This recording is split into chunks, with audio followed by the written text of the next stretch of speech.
Hey, sophomores, welcome back. Make sure you get a do now slip. As you get your do now slip, you may answer the following question using your notes. Again, let's have about 3 to 4 major details in here. We want 3 to 4 major details for this do now. The question is, how was the Silk Road different from the classical era to the post-classical? So look at your notes, have them in front of you, and what changed? What was different from the classical era reading you did? That was the first reading, to the post-classical. Put down 2 to 3 details. Let's take about 2 to 3 minutes to get that done. Do the best you can. So look at your reading and just what was different from the post-classical era to from the classical era to post-classical. Maybe the Mongols or something like that. Maybe the names of the people who were running it were different. Diseases possibly. Just put some things down that were different. You got about 2 to 3 minutes to get that done. If they're working real well, substitute teacher, give them a little more time because these guys are awesome and sometimes they need time to think.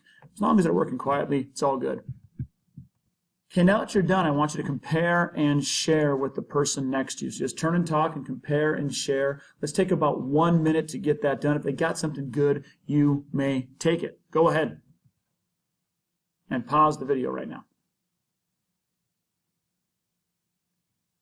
All right, now for our substitute teacher, you may look at the folder, just pick some people randomly, look at names on there, and you may pick 2 to 3 people to give an answer to our question. Go ahead and you may do that now. All right, let's move ahead. We are looking at, our chapter is Trade Networks of the Classical and Post-Classical Era. Our essential question, which will be our paper that we are going to be writing, and yes, we will be writing this, it is, how did the Silk Road, Indian Ocean, and Trans-Saharan Trade Network change from the classical to the post-classical era? Students will be able to today identify how the Silk Road changed from the classical to post-classical era and will explain what was traded on the Indian Ocean trade route.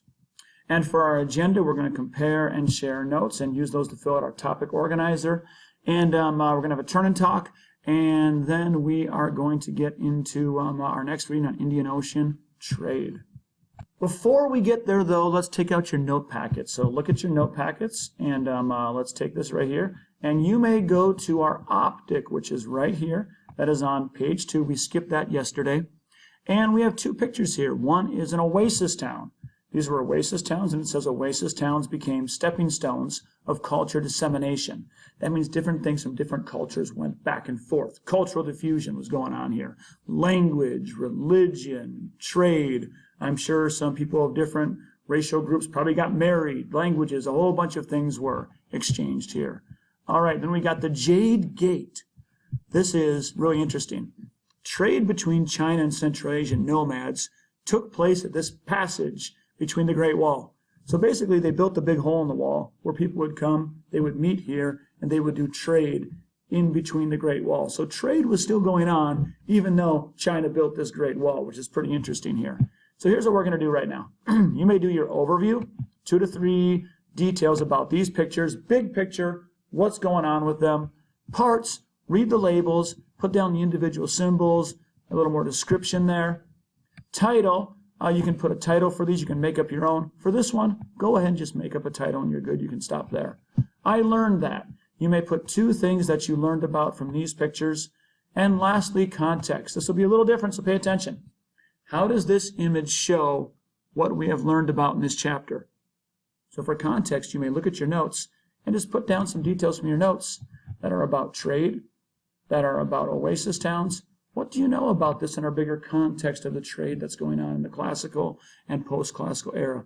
So why don't you take about 2 to 4 minutes, and our substitute teacher will just walk around, make sure you guys are working, doing a great job. By the way, if I get a great report from all the classes that you guys are working hard all these days, what I'll do is I will put engagement grades in there.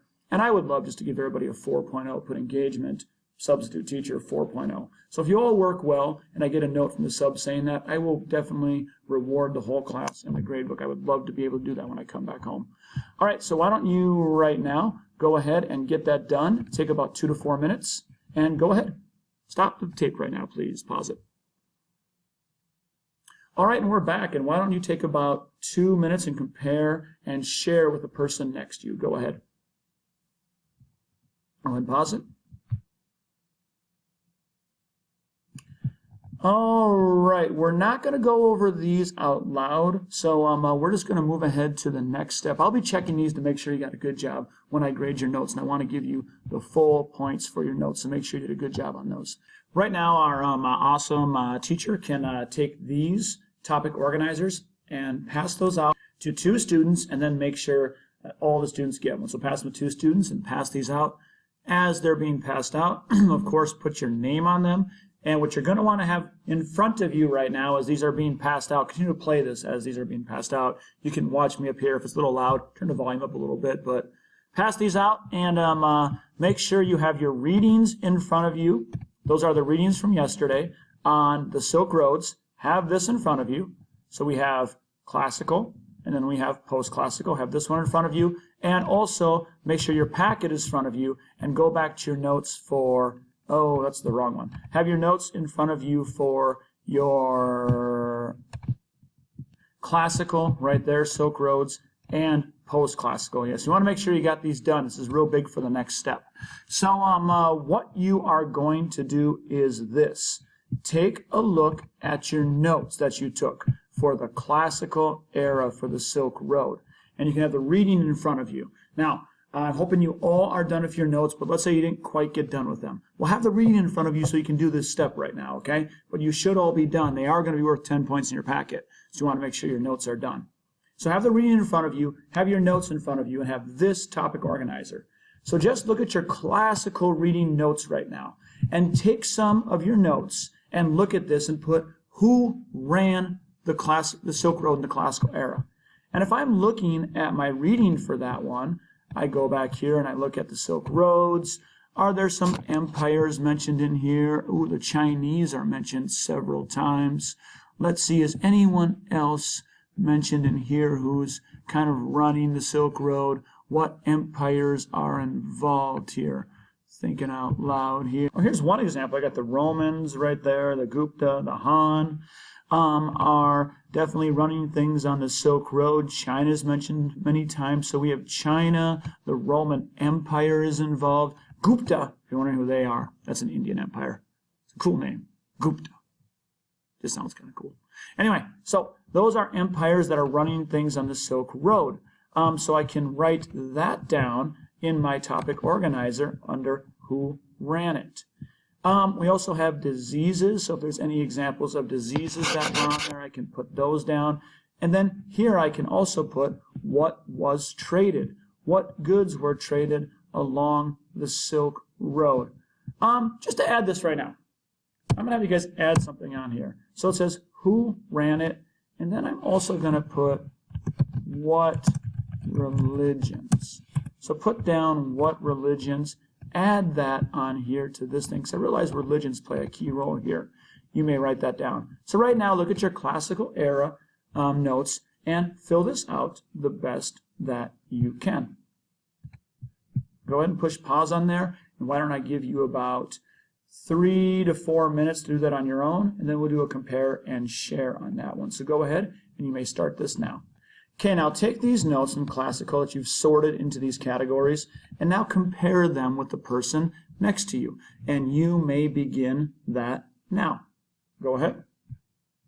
Take about 2 minutes to get that done. You can push pause now too. All right, let's keep going now, and now we'll look at the post-classical era. By the way, if we run out of time, your homework for tonight is to have this filled out for the Silk Road. Make sure that the Silk Road, this first page of your topic organizer, is filled out if time runs out in class today. All right, that is the absolute thing you have to have done for tomorrow. But if we still have class time, we're going to keep on going. So if there's class time right now, take about 2 to 3 minutes to do the same steps for post-classical. Who ran it, what empires, what diseases were there, and what was traded. So look back at your reading and your notes, and you may fill that out. Our teacher can pause it right now. All right, now we'll continue, and now you may again do a compare in case with your neighbor next to you, and you may do that for 2 to 3 minutes, and you may begin that now. All right, and if there's time for it, let's do our turn and talk as our ticket out, and talk to your neighbor and talk about this for 45 seconds to a minute. Why do you think trade increased when strong empires were built? Why would strong empires increase trade? Go ahead and turn and talk for 45 seconds to a minute. Push pause. Okay. And now our teacher, you may ask 2 to 3 people for their answers. And once they've given good, strong answers, they've said them slowly, clearly, loudly, we can go for the day.